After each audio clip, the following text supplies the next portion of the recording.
kwekute mama era buli kimu kyenina nsazeemu okikuwa.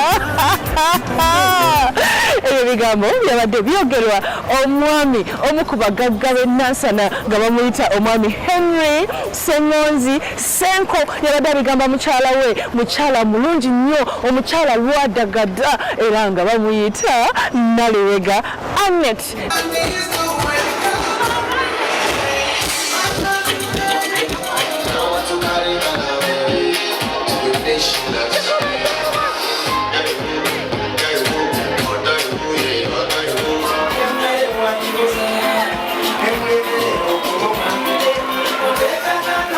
Nalyoka namwa ekyapa ky'ettaka ewa Kiso nga eka namba ya miliyoni 10 banange oli omusajja yagala mukazi we.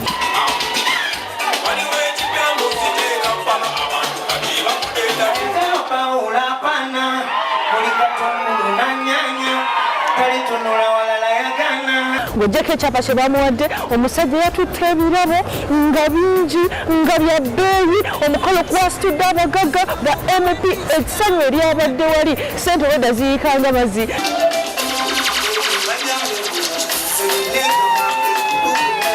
Tuleeta programu yo okwanjula nembaga ku Sunday saa zigera ku 11 mpaka mwale ku Delta TV tukole nange Sharita mazima wanvu nanye eyakolamu. Osiba ku Delta TV nga kiwagiddwa. Oyagala kusasulira amazzi oba yakanengo olina sente ntono ku simu, nyiga *165*5*3# okusaba mumu advance. Ne wafuna chogero habo.